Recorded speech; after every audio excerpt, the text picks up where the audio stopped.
Hey, I'm Marina. And I'm Emily. And I've seen everything in the Sex and the City empire 10,000 times. And I'm starting fresh. So I'll be woman-splaining the show.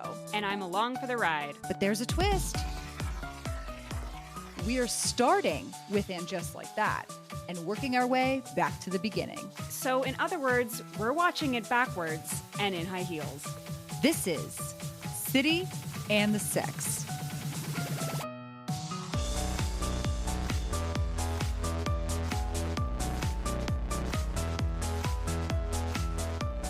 And welcome back to City and the Sex.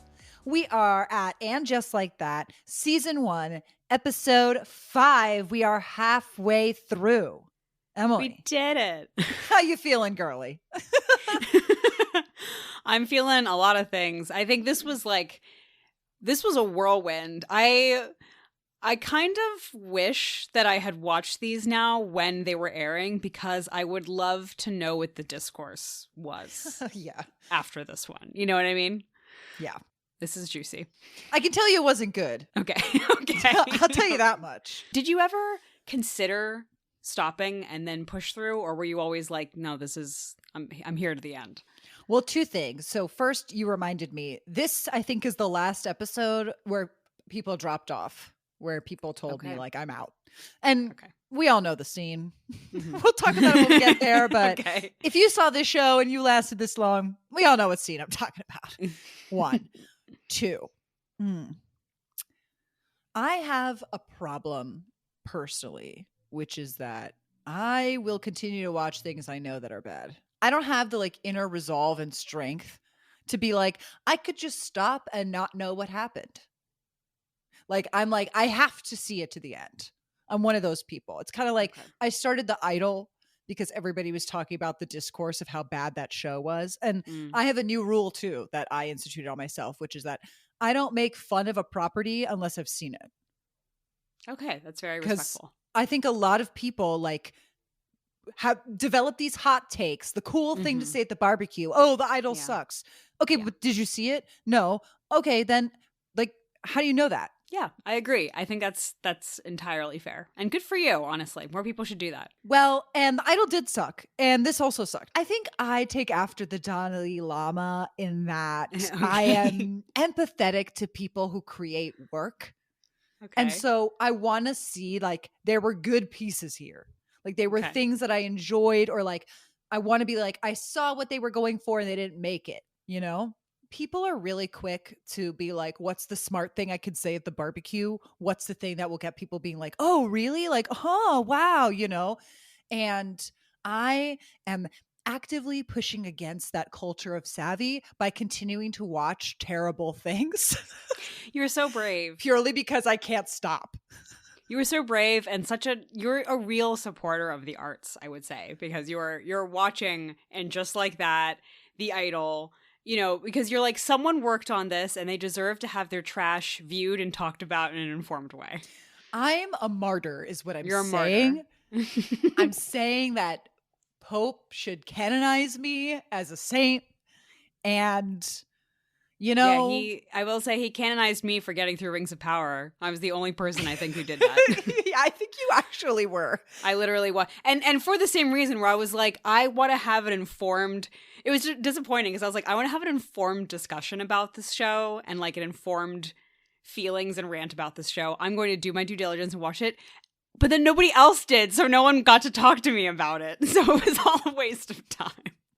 I think, and that's, why I've coerced you into watching this show with me, because a lot of my friends also dropped off watching this show. And I was like, oh, I'll get to talk about it at the barbecue. And then nobody was coming to the barbecue. And I was like, okay. Well, who can I push into this? Who can I bully into watching this? Who can I force to watch, to talk with me about it so that I can be canonized with the Pope? Let me suggest a podcast for Emily. She can't resist. That's my way in to the Vatican. All right, I see. This podcast. All right, that's all right. Where we said the word cunt no less than 8 times, an episode or 2 ago. His Holiness is still listening, though. We do see that one listener tuning in from Vatican City. We see you. Yeah. Listen, Francis, he watches. Friend of the pod. Come on, Friend of the pod. Friend of Michael Patrick King. That's a buddy cop movie I want to see. Michael Patrick King and the Pope? Yeah. Sex and the City 3. Book it. Yeah, write it. We'll write it. That's what we'll do. We'll write it. Yeah. We'll write it. We'll make it happen. Good. Well, I would say my one word for this whole episode was just eventful. This episode in particular, episode 5, is filled with a lot of key moments that really set the plot in motion. Eventful. I'll leave it at that. That's a good one. I think that might be, I'm trying to make mine more different because I think it's kind of in the similar vein, but it was going to be Turning Point. Say kind of the same idea. I feel like this was a lot of, in the beginning, I can see how you might think like, oh, we're just kind of getting started and there's some wonky stuff, but it'll figure itself out. And I feel like this would be the turning point of like, no, the season 2 of this show that I have seen is coming. You know what I mean? Like, I see it here now. I see it in the bones. We're morphing into it. Yeah. This episode will go scene by scene just because a lot of the scenes a lot of the plots, I should say, are interconnected since it really revolves around Carrie.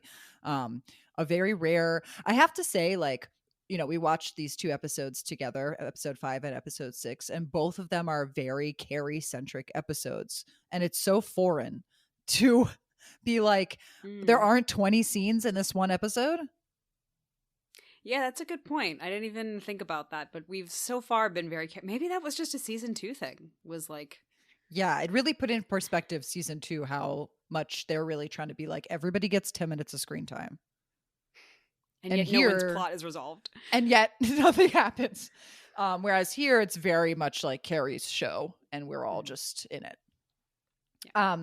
So we start with Carrie and she is going to show Seema her OG apartment where she's staying. And she has to use an umbrella to get up the stairs. And basically Seema's like, what the fuck is wrong with you? And we get a lot of woke jargon here where she's like, I'm an old lady. I have old lady back. And Seema's like, or you could just see a doctor. And Carrie's like, I don't want to do that. And then Seema sets her up with her nephew, cousin? I don't know. Somebody. Cousin. And they go to see this cousin who is a bitchy doctor. Yeah, I mean, of course, because he is like working in service to someone else. And so he must be an asshole. I haven't really nothing to say about this setup other than I do think it's funny that we watch this whole struggle of her up the stairs just for Seema to be like, all right, I called my cousin. He's got it. He'll see you within the hour. And then they turn right around and go back down the stairs. Yeah, we just watched her struggle up. 10 out of 10 blocking. No notes. No notes. We find out that it's a congenital birth defect. I mean, we all know it's the heels. Oh, yeah. I mean, of course. I'm surprised they didn't actually just do that. I'm surprised too, because at the end of the episode is about her getting it back into her heels. And I think it would have been funny if the doctor was like, no more heels. And she was at home like crying over flat shoes. I don't know. I feel like there were some comedic opportunities here that they kind of missed. And then you could have set up and just like that, I got a second opinion or something like that. Like I didn't listen to the doctor. Yeah. I told the doctor to shut the hell up. Yeah. So then Carrie, Charlotte, and Miranda and Anthony are all at brunch. I do love this interaction that they have because basically Carrie's telling them about her hip situation. The episode, by the way, aptly named Tragically Hip.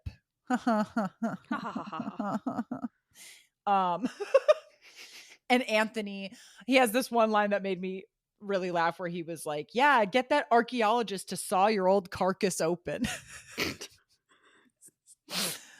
Hits Good. Keep coming and they don't stop coming. This is why Anthony's allowed at the table. This is why he should have always been the 4th person at the table. Mm-hmm. I also do hate that they write for him to be like, it's my first time at the table. Like, I have to fit in. I'm like, why are they doing this? Why? Yeah. Why? I didn't need that. Anytime they kind of like explicitly say the thing, like do a kind of fourth wall breaking thing like that, I don't know why it bothers me so much. It just like feels like it hasn't earned it. You know what I mean? Yeah. It feels very like randomly placed. It's like too self-aware to be cute. But then they do so many things that are really not self-aware that you're like, what kind of like mixed messaging are you trying to send me? I don't know. So it throws me off for sure. Yeah. I do want to do a dumb hat watch here because she's wearing these like weirdly weird, ugly pins all on the side of her head. Pins in the side of her head. She has like a collection of multicolored like barrettes and pins on the side of her head. Oh God, I didn't even clock that. You need to take pictures on Hat Watch and send them to me for send evidence. them to you. Be like, this one is ugly and this one. Newsflash for our viewer. Every hat that she wears is dumb. So anytime I see a hat, I'm writing it down. I'm writing it up. I'm giving it a ticket. Oh yeah. It's getting a ticket. I did see some infractions of hats. Yes, we definitely got more redonkulous on the hat front in this season. But yeah. Anyway, so she has these dumbass pins. Miranda decides, we should order champagne, and Charlotte's like, no, let's not do that. And then Charlotte's like, we're all going to take care of Carrie so that she's not alone while she recuperates from her hip surgery. And she pulls out an Excel spreadsheet. Which we fucking love. The key to our heart on this, our team. The absolute key to our heart. You know, the other reason why I continue to watch bad TV is that I'm a completionist. I eat the whole plate, as they say. And I love to check a good box. You know what I mean? That's so true. Marina, what was your review of season 1? I just like to check a box. I get a good sense of satisfaction when I finish the episode. Like, the third time I'm seeing this show. Success. God. You've probably seen this more than Michael Patrick King at this point. I mean, I've definitely seen it for a fact more than Sarah Jessica Parker, because even though she's EP, she only watched, I think, episode 1 all the way through.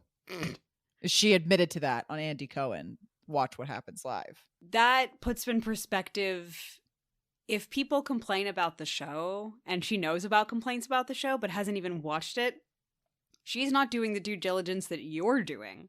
You know what I mean? Like, she can't really even enter the discourse about her own show because she hasn't seen it. What we're saying is that I'm more professional than Sarah Jessica Parker. Yeah. That's what we're saying. Exactly what I was saying. What we're saying Thank you so much for putting it like that. Exactly. We are better EPs than Sarah Jessica Parker. That's what we have made clear here today. So yeah, we're hireable. We're non-union. We'll watch it 18 times. We'll do it. We will. So anyway, this scene culminates in that they are going to all be rotating to take care of Carrie, which is important foreshadowing. What the horror to come. Jesus. Jesus Christ. So then we cut to Charlotte in her kitchen, and she's on what I guess is some sort of PTA Zoom call. They don't even really talk about it, but it's all the moms at school. And as the meeting ends, one of the moms is like, "Oh, Charlotte, Rock was so good in the school play." And Charlotte's like, "Oh, is there a new student?" And they're like, "Oh," they all like have a face crack. And then they're like, "Gotta go." And then LTW calls Charlotte and is like, "Your child has requested to be called Rock at school. And like, we thought you knew." First of all, let me backtrack and say that like, I feel like if a mom said directly to you, like, "Oh, Rock was so good in the school play," and you know that your daughter's in the school play, I was kind of like, but you would guess from context clues? That's true. Because why would the mom randomly be like, "Hey, this other random kid was really good in the school play. You should know about that." I think it's a small fix, but being like, "Oh, did you say Rock? That's weird. My daughter's name is Rose," would fix this. Something like that. As opposed to being like, "Who the fuck is Rock?" It's like, well, if this woman is mentioning a child to you, you can put it together. You can put it together. But LTW, as I said, mentions this. So then Charlotte storms into the living room where Harry's playing video games. King. And along with Rock, and Rock is like, well, yes, I announced it on my TikTok, which is another like I know. moment. God, it's like exhausting. See, it's like this moment I feel like would be funny if it was sort of a heightened version of it. You know what I mean? If it was like making fun of it, but it's not funny because I know that MPK probably thinks that this is how TikTok works. Yes. Do you know what I mean? Yes. But it's like in any other show, I feel like this moment and then playing the TikTok actually would be genuinely very funny. But it's sad now because it's this show and we know that they think that this is real. Yeah, well, it's sad because we know that they think it's real. And then the rap is so stupid. It's so bad. Again, it goes back to the like, we've discussed this before where I'm not totally sure how old Rock is, but it's like the rap to me felt much younger than I think the kid is. You know what I mean? So it reads as very strange. I mean, we've discussed this at length. I don't think the writers really know how to write just like young people, period. Yeah. They all sound the same. They're all brats and they're all kind of like this vague nebulous age of like 12, but don't really act like it. You know what I mean? Yeah. So yeah, the rap is so dumb. Again, I think could have been funny as if like this would be an appropriate way to like, this is how a kid would come out, and then also it would stick with the school and the parents at the school. Yeah. It's crazy. Yeah, it is pretty nuts. I mean, yeah, exactly. Because to your point, I think it's one thing to be like, oh, like Rock came to all the teachers and said, like, could you please refer to me this way? It's another thing to be like, all my teachers watch my TikTok.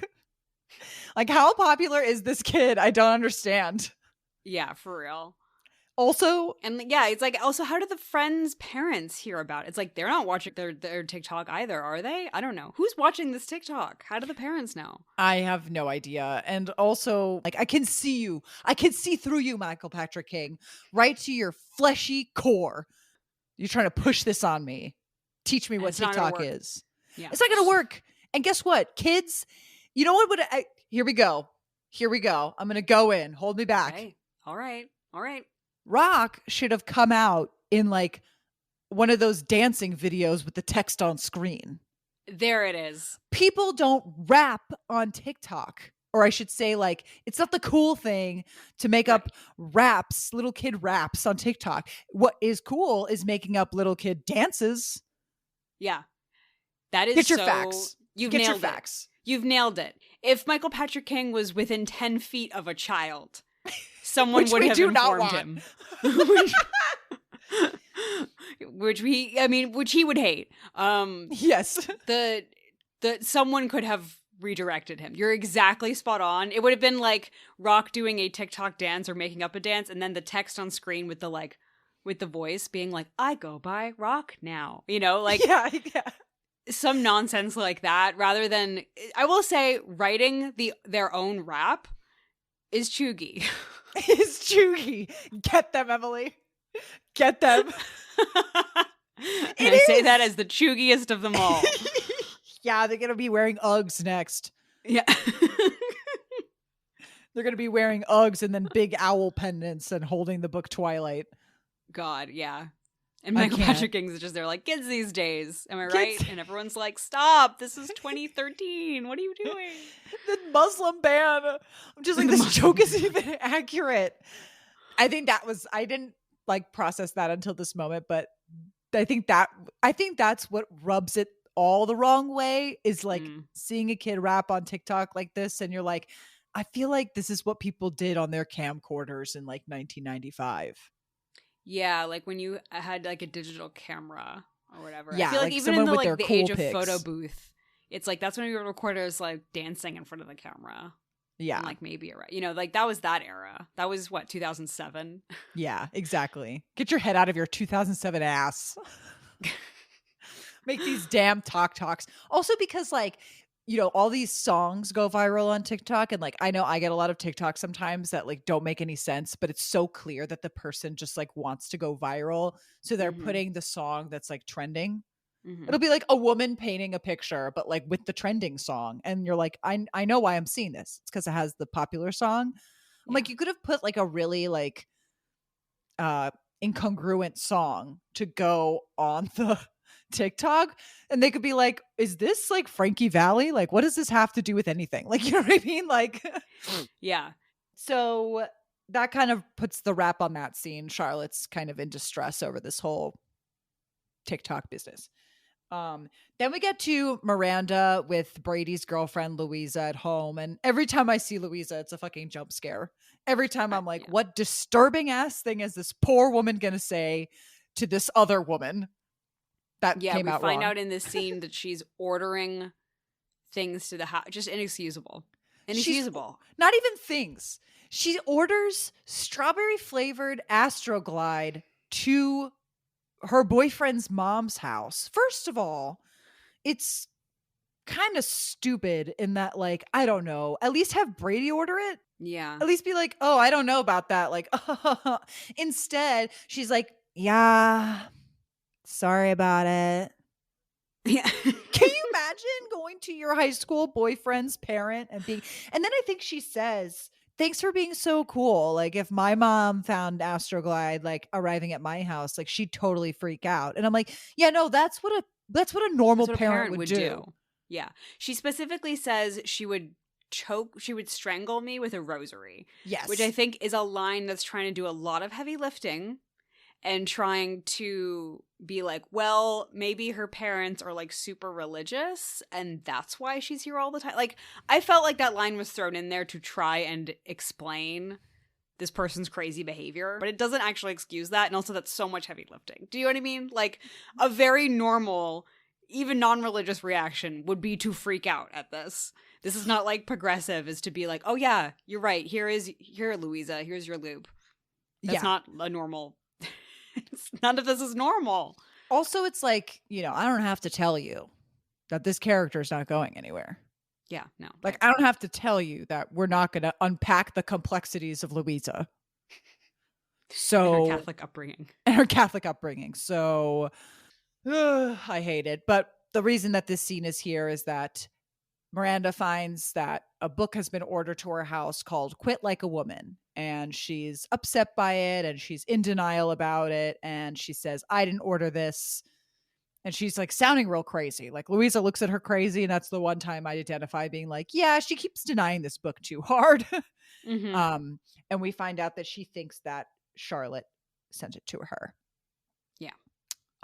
Carrie shows up at the surgery center for her operation and she's wearing Birkenstocks and socks.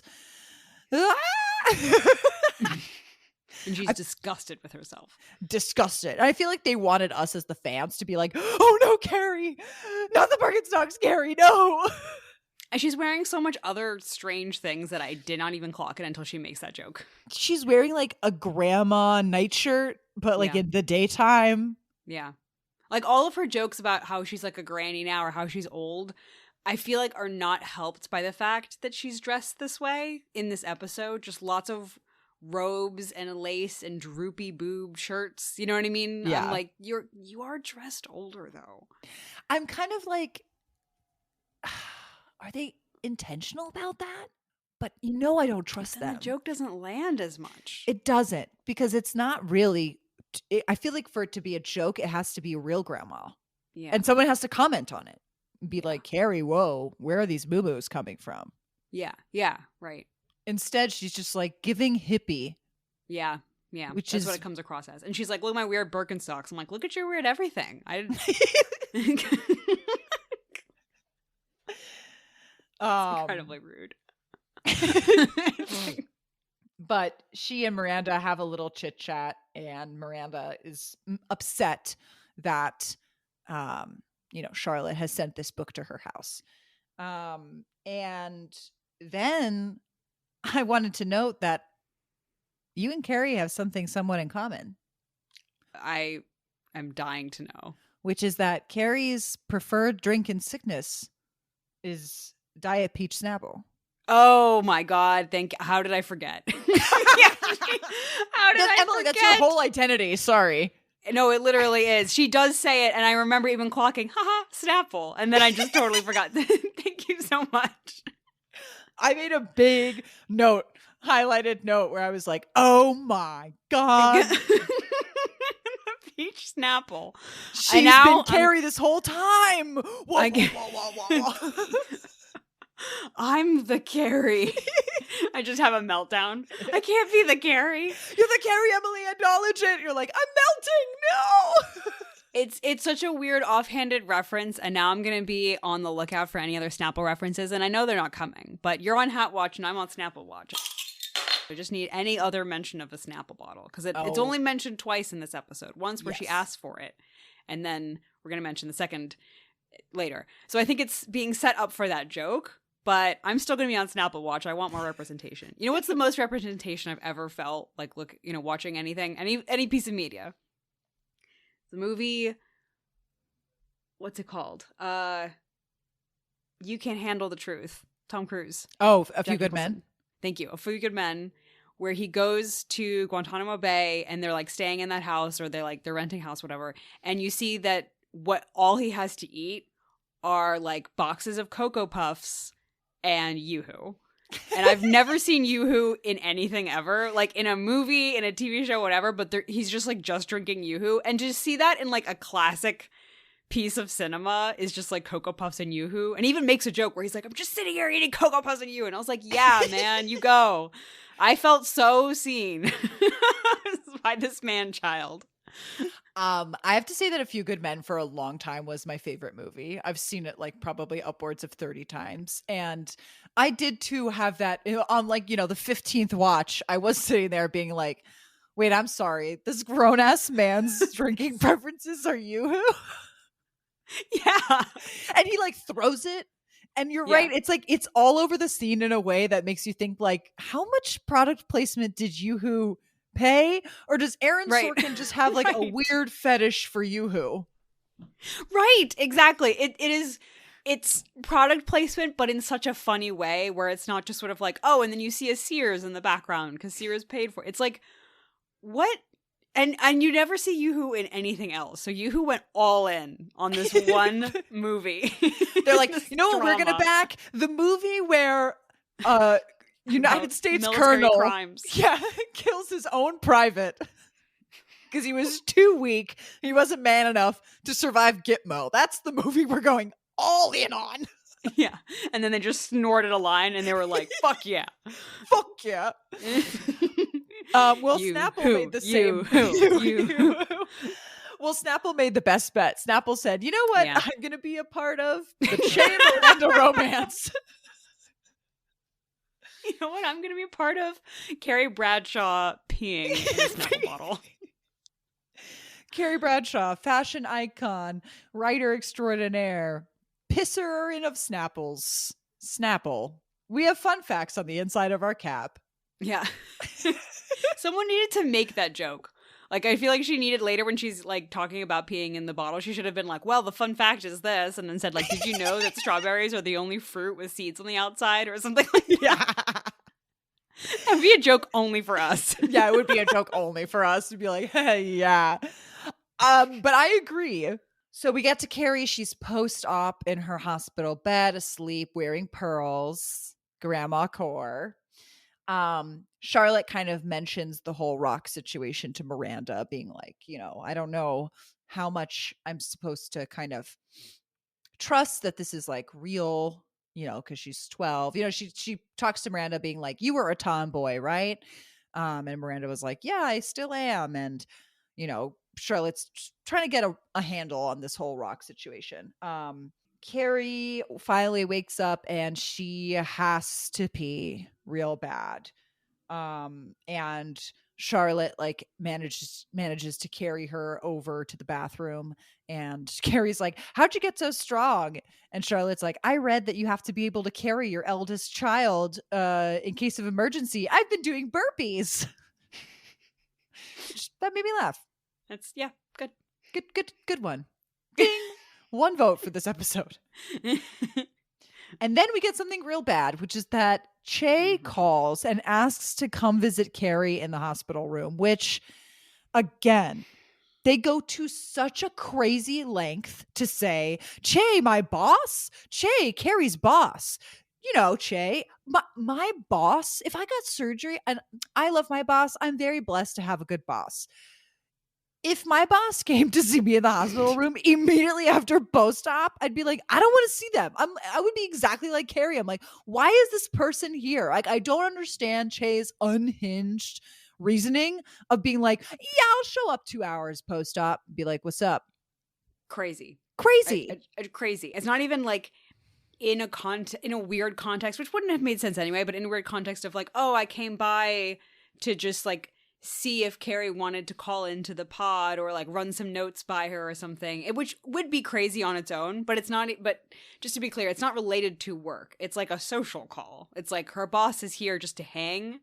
And I just still haven't seen them be friends. Carrie only refers to Che as my boss.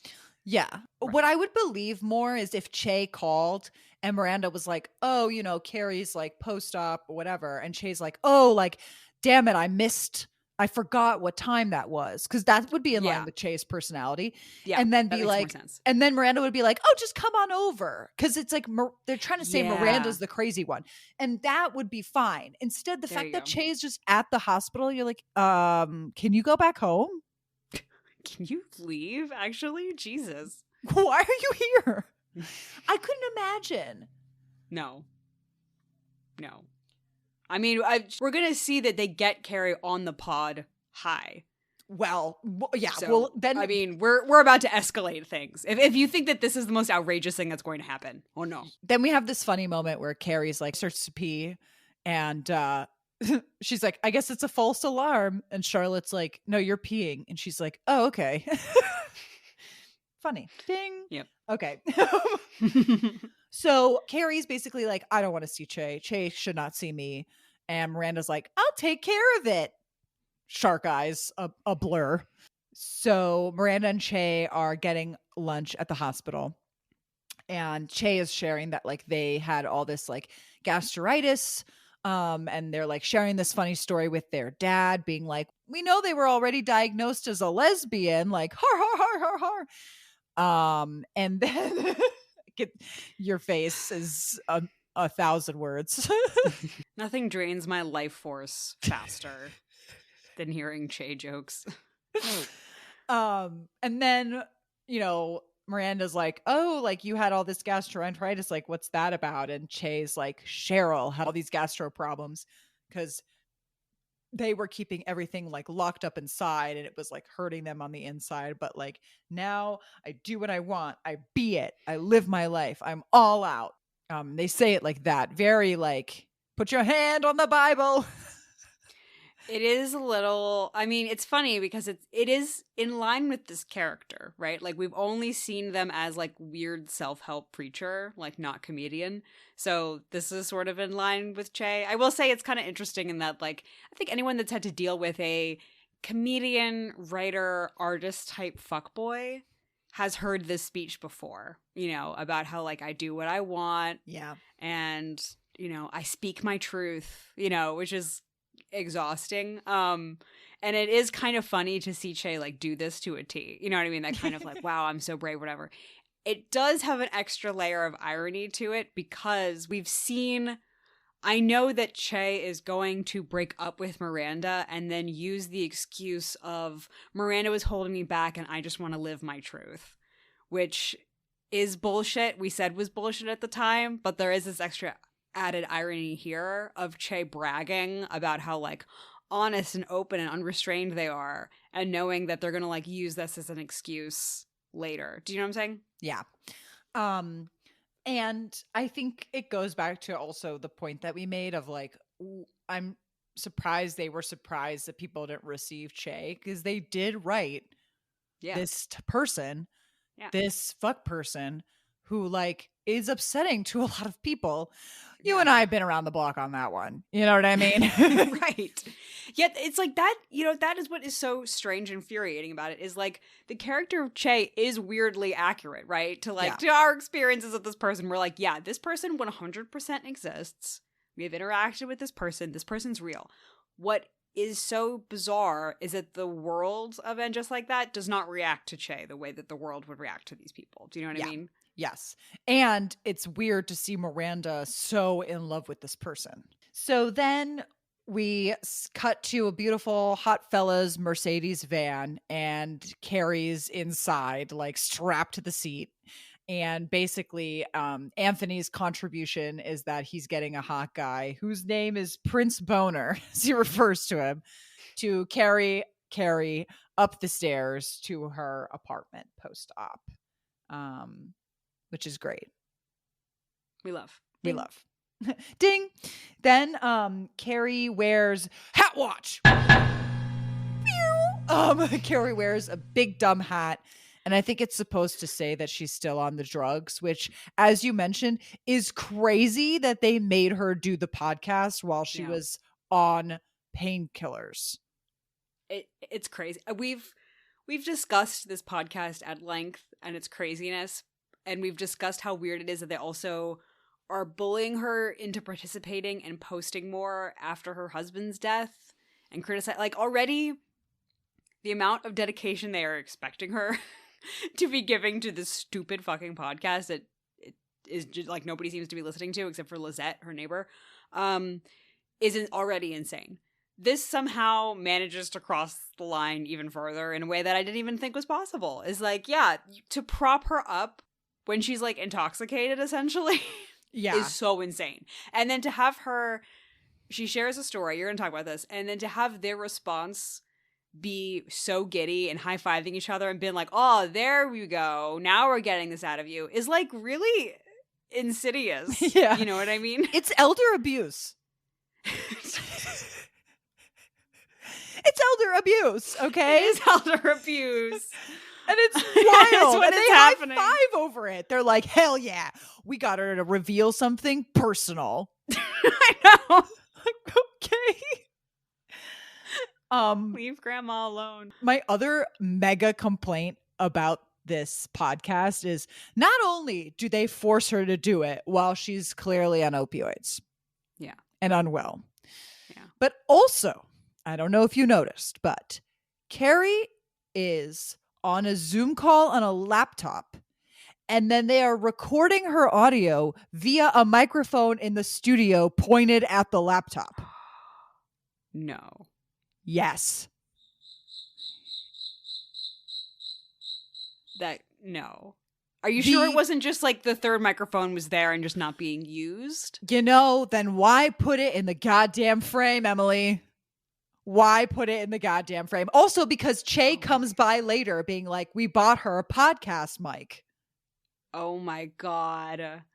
That's so funny. I did not catch that. That's so funny. You might be right. It might just be set decoration to have the mic in the corner, but it is pointed at the laptop. It's not just like in the corner artistically. Yeah, okay. So it feasibly looks like it is like recording her. Also, sorry, Carrie doesn't know how to record Audacity. Come on now. Come on. I know. Who do you think she is? Who do you think she is out here being like, oh, let me record on my phone? And also she's on opioids. You think she's like got it together to be like, oh, let me do a audio test? Like, no. So insane. And like, I mean, to the point of elder abuse, it's like someone needs to be in control. Like, this should have been a fight with Charlotte bursting in to be like, hi, I'm here to take over. What are you doing? And then like shutting the laptop. You know what I mean? Like, someone needs to come in and be the adults to say like, I am the health proxy for this woman. And legally she should not be forced to work and reveal personal information on your podcast. That is so crazy to me. I mean, everything about this podcast continues to stun me. You were right. It delivered. My expectations were somehow met and they were already so low. And as you mentioned, she names drops a real story storyline that happens in Sex and the City about, she says, her full name, Samantha Jones, my friend, like helped me get my diaphragm out one time because it was stuck. And we enter into like podcast nitpick number 2, which is like, you can edit a damn podcast. Yeah. So when Charlotte's like, oh, you shouldn't have said her whole name, I'm like, just clip it out. Clip it out.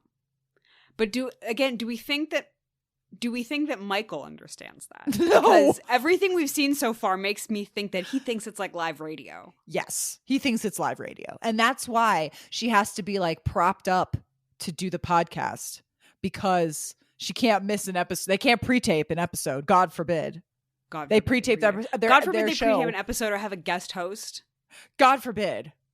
Because, they're on the topics. They're talking about, caucuses and elections. And then they're turning to...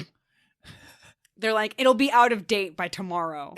McCarthy won't be the head of house anymore. We got to do this right the fuck now. After it ends, Charlotte's like, oh, like, kind of, are you okay? And like, you name dropped Samantha, and like, maybe you should like, maybe give her a heads up just so that, because Charlotte's like, I read the Daily Mail, even though I'm here in America, not in London. And I'm like, the Daily Mail is not running this fucking podcast. The Daily Mail doesn't give a fuck about this podcast, and no one gives a fuck about this podcast anyway. Yeah, Samantha is not going to stumble upon this, but that's very cute of you to be concerned. Yeah. This horrible thing. That we know no one's listening to because they're in trouble and they think that their solution is like they're not posting enough. Right. So yeah. Whatever. No one's listening. I'm like, Samantha Jones, I could see her getting that text like next to Big Ben being like, you think I'm affected? Go fuck yourself. Pathetic.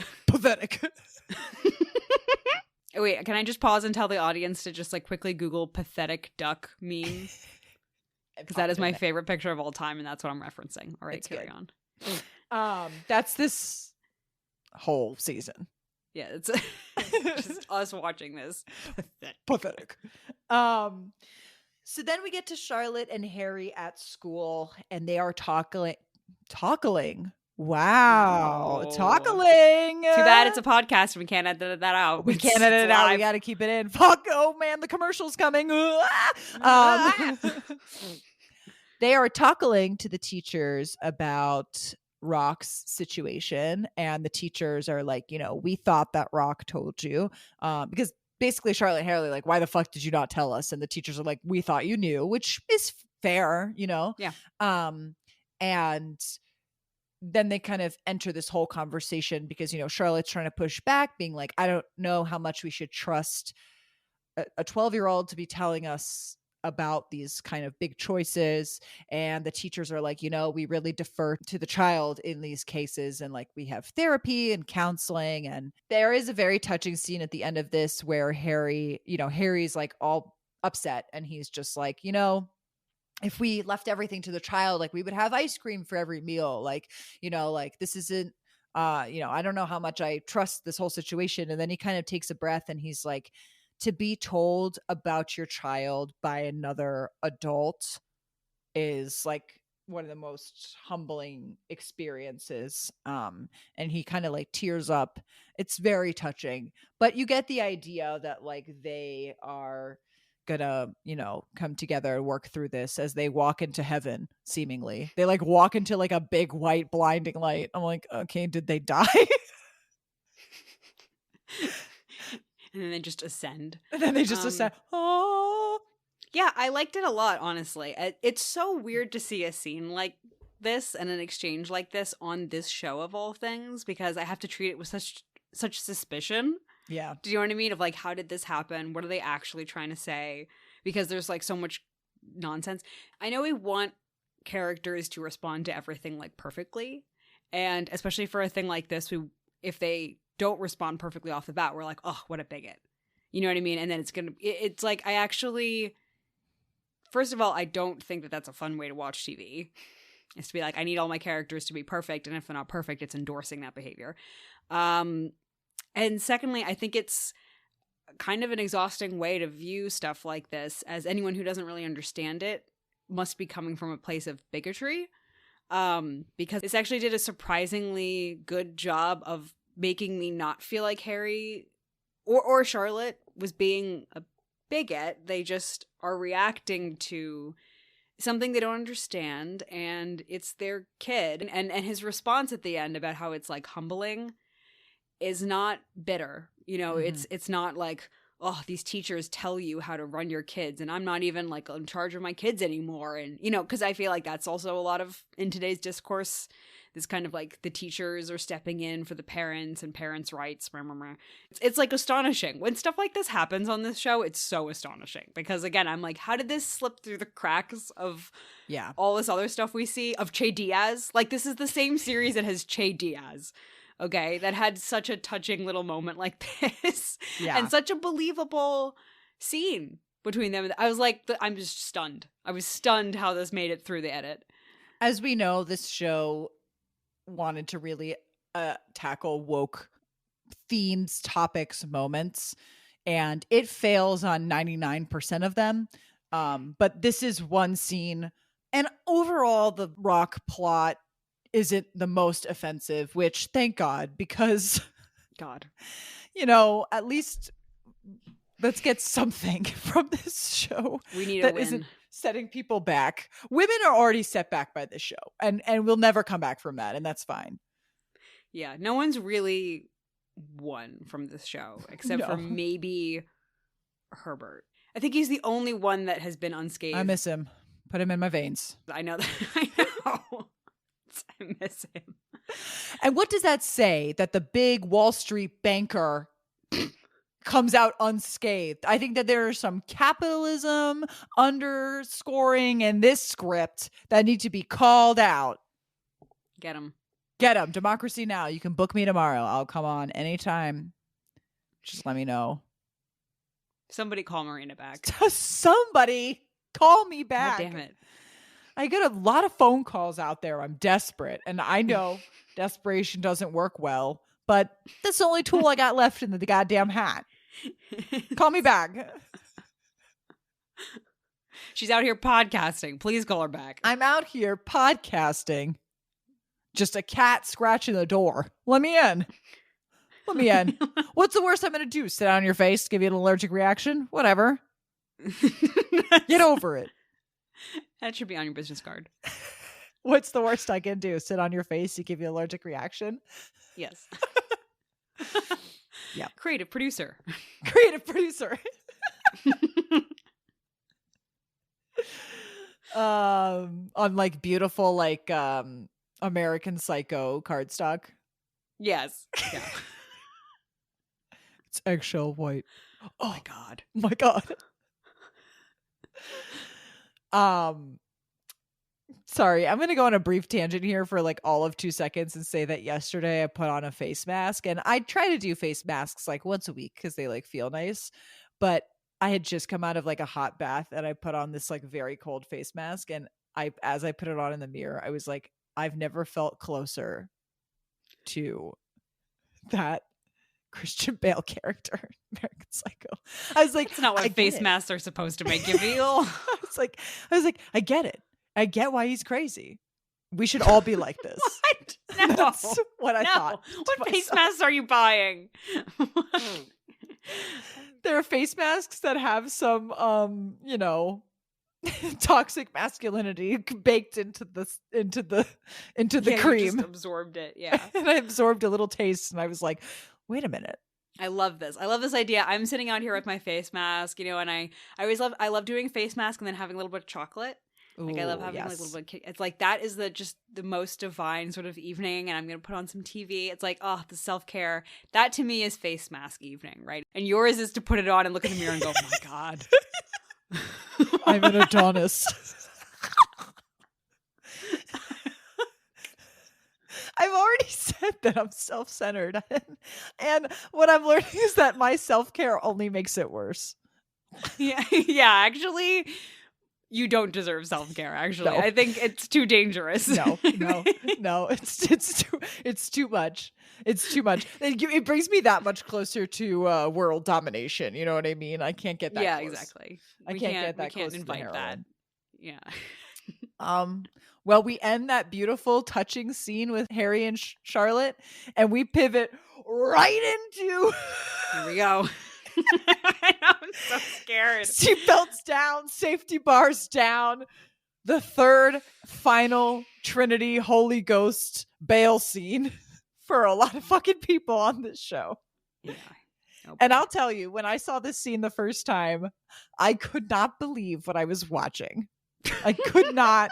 I was mouth agape at the screen, and it ended, and I was like, I need to read articles. You know when you like finish ending a movie and you're so like either mystified or whatever, like, I need to go and read like 10 articles to like cleanse myself, because I don't know what I saw.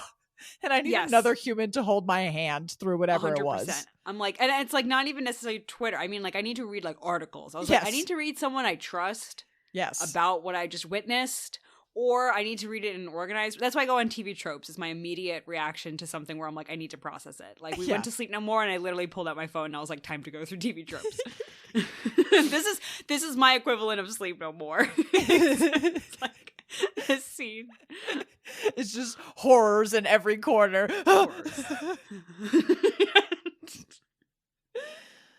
The faded kitchen scene. Okay. So here we go. This is where the famous "Hey, it's Che Diaz" line comes from. Because I laughed. It's so funny. Miranda's taking care of Carrie. Carrie's asleep. Miranda goes over to the intercom. "Hey, it's Che Diaz." Horror strings.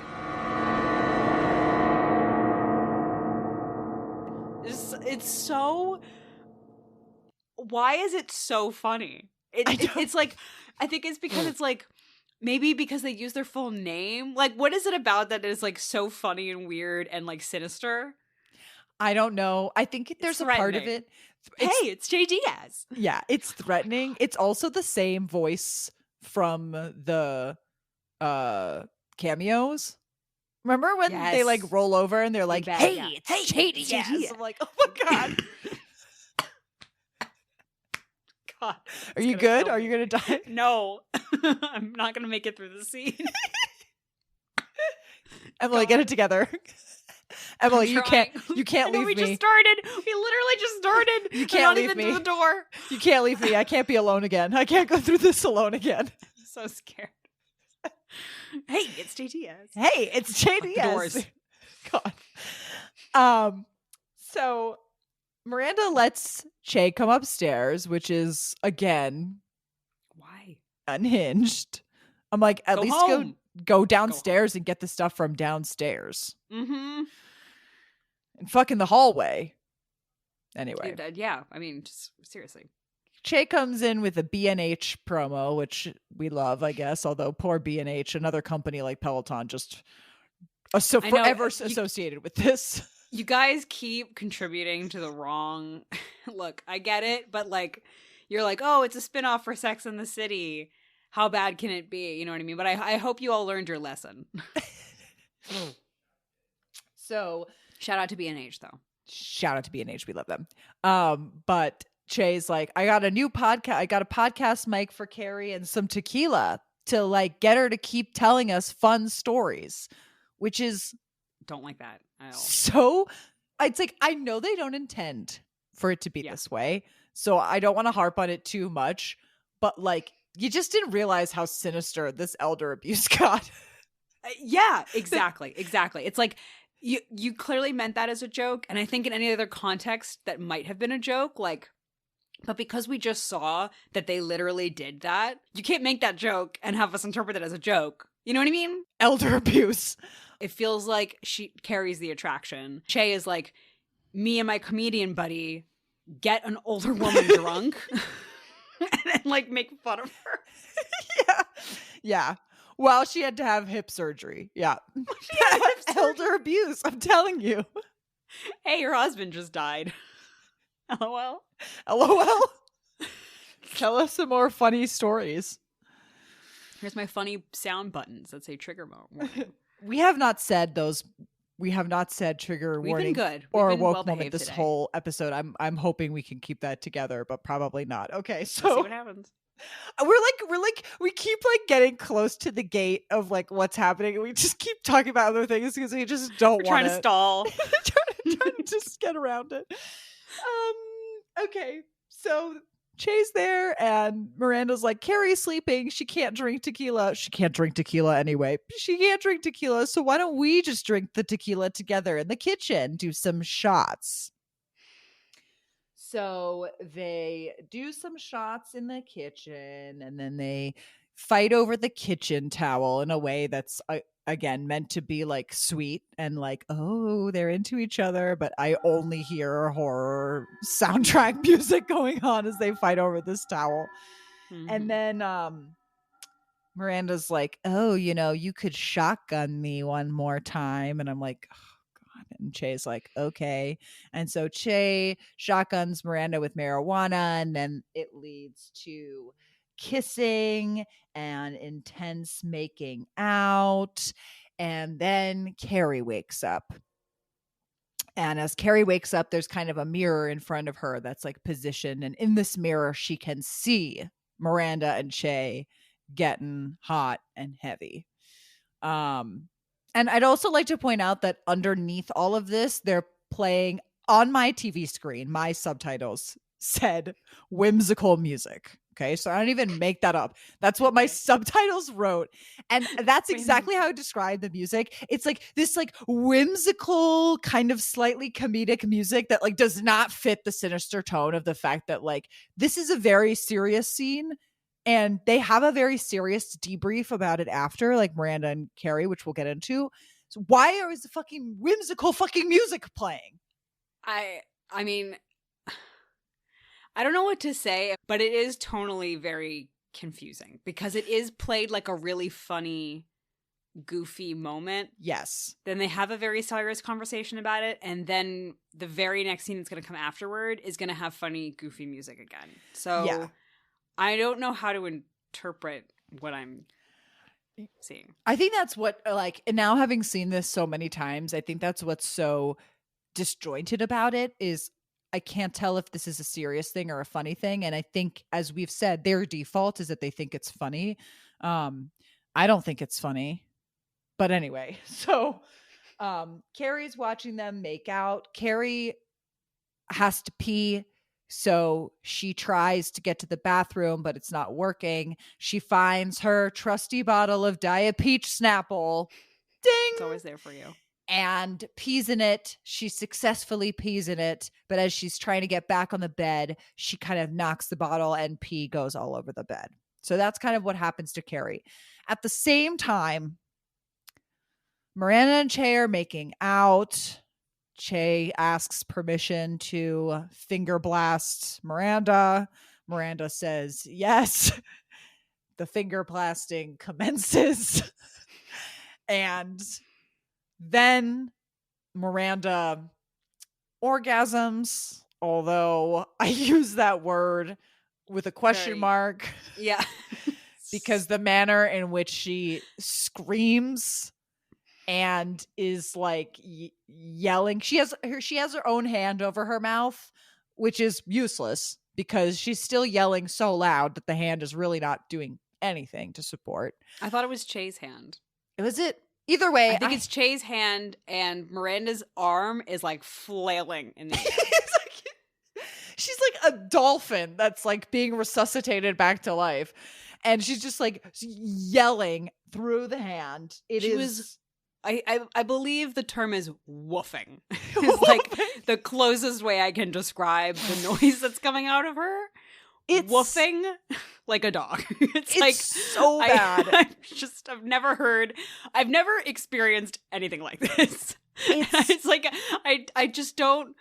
Again, I don't know how to interpret this. Essentially, what is supposed to be a sex scene, but can only be interpreted with like confusion and. We've had a few sex scenes in this show so far where, they're like, they've kind of made a joke out of how noisy it is. Yes. Like with Brady and his girlfriend. We also saw it in the second season with Naya. And they always do this kind of like very overdramatic porn acting kind of like almost sounds in pain thing. Yeah. And so they've done this before. They think it's really funny. They lean on this a few times. But I will say that's actually not what's happening here. Like, this is something else. I have never seen this before. As horrifying as it is to have watched the original and then this, I gotta say, as someone who is doing it backwards, this I'm gonna be carrying with me through the original series. Like, Miranda is just fucked. Both literally and also as a character to me. Like, because this is all I'm going to be thinking about. I can't wait. This is all I can think about. I can't wait till we go back to the original show to see like what that even feels like for you. Yeah. This really is a social experiment. You're part of a journey here, folks. Yeah, I'm an evil genius. So I think we know this.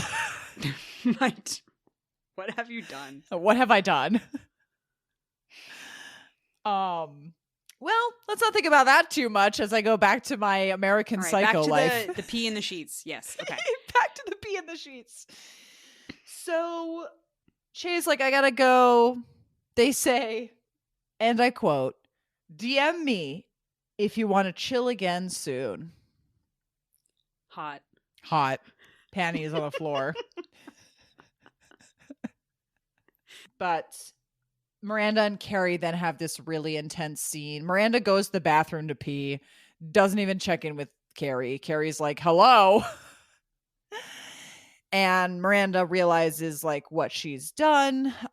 Read the pee in Carrie's bed, and she's like trying to change the sheets. And Carrie's just like, what are you doing? And she's like, I'm changing the sheets. And Carrie's like, no, like, what are you doing with your life? What are you doing fucking my boss? Cheating on Steve. And Miranda's like, you know what? Maybe I have been drinking, we were drinking tequila. Like I have been drinking too much. Like, and I'm unhappy with my life. I hate my life.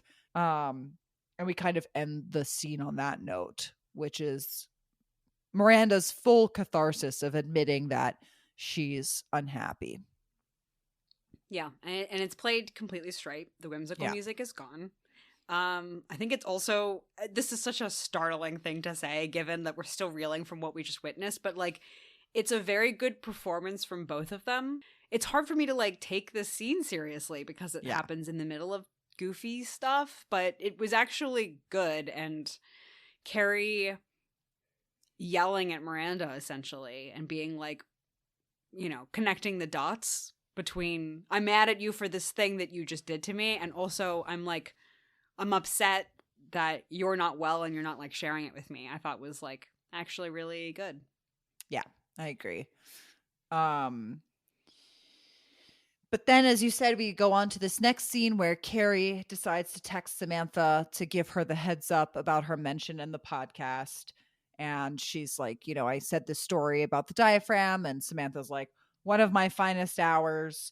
And then Carrie's like, I hope that's okay. And she's like, I'm good anytime that your vagina is getting more airtime.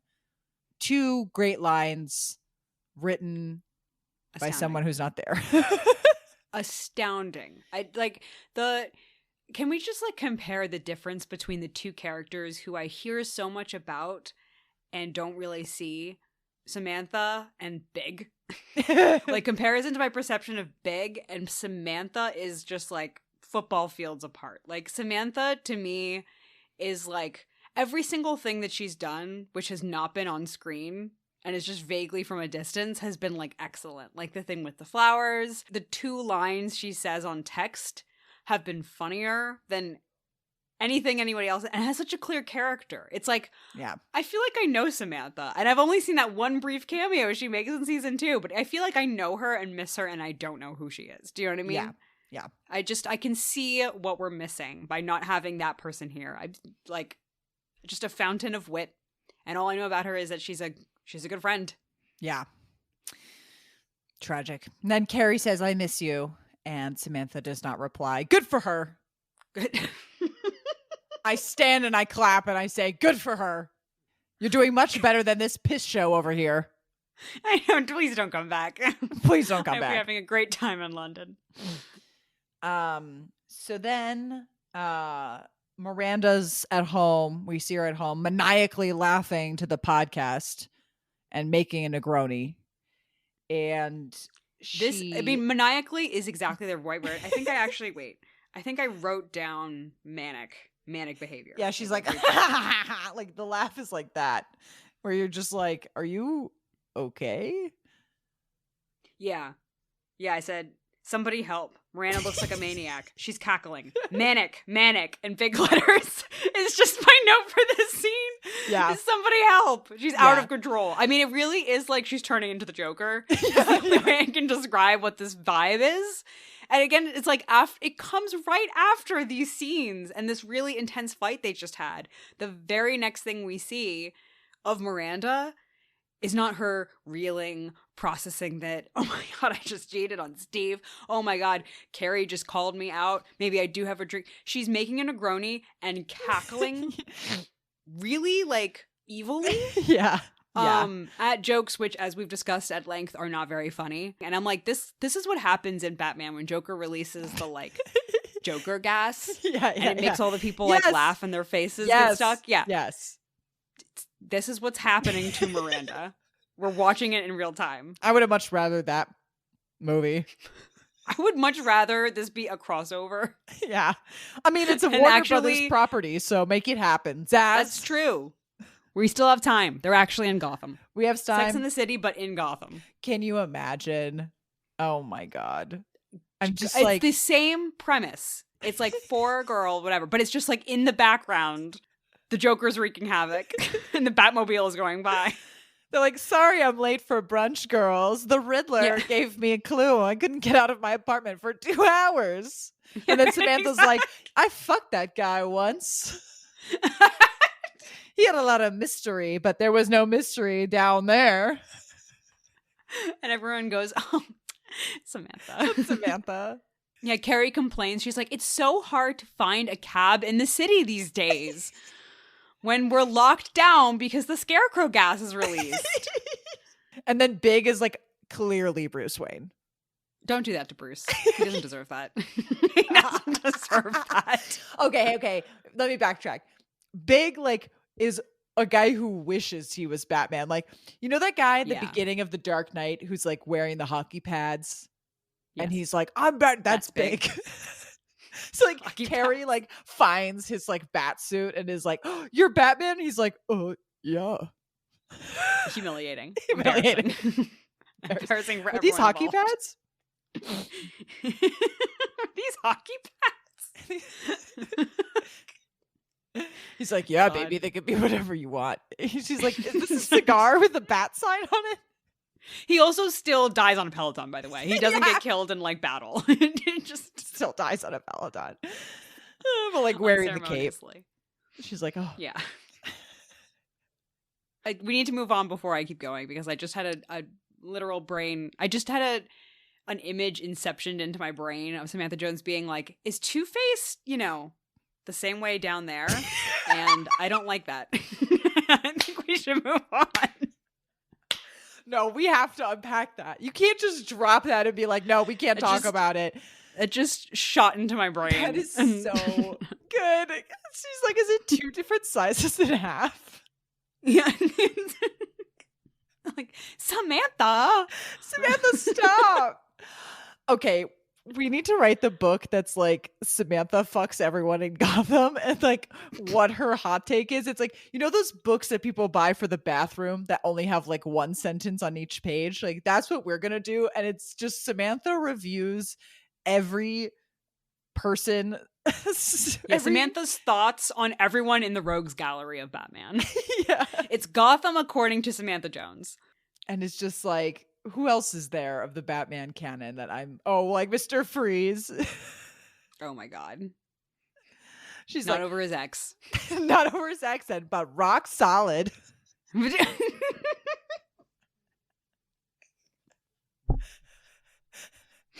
hate it. I hate it. Good. You hate it, but you would be first in line to buy that book. There's 3 copies in my house in each room. Poison Ivy, it's like, ooh, kinky, tie me up. Yeah, she has, Poison Ivy is the one where she was like, okay, wood. yeah, okay, would tap again. Yeah, exactly. But then like Scarecrow has something like real. She's like, I don't know, like funky tasting spunk or just like something that's just like. Yes, like an actual line. Yeah. Like body odor problems. Like he smells bad. Right, exactly. Right. Or like he's really bad at foreplay. Totally. Right, exactly. It's really bad foreplay. God. He's got the biggest dick, but he's a horrible kisser. Does Scarecrow even have a mouth? Because I don't think it's a mouth, in which case that is perfect. That is a perfect review. Does he even have a mouth? God. Too good. Too good. It writes itself. It writes itself, and that's why we miss her, because she is something real. Exactly. Well, anyway, as Miranda's being affected by the Joker laugh gas, she gets an email from Amazon that's like, "Are you enjoying your book, Quit Like a Woman?" And she realizes that she ordered it for herself, clearly on a bender. And so she pours all the alcohol down the sink. And just like that, her alcohol problem is no more. For real? Or you mean like for now? Because I was expecting us to come back later. Well, I'll say no spoilers, but, I'm blinking twice, so you know what that means. I do not actually, so this is good. I actually don't know what that I'll leave it means. at that. I was like, okay, this is going to be the first chapter we see in a person trying to like struggle with addiction. This is the first chapter. Is they're going to try to stop, and then Emily, out here trying to give actual thought out arcs to these characters. You tried.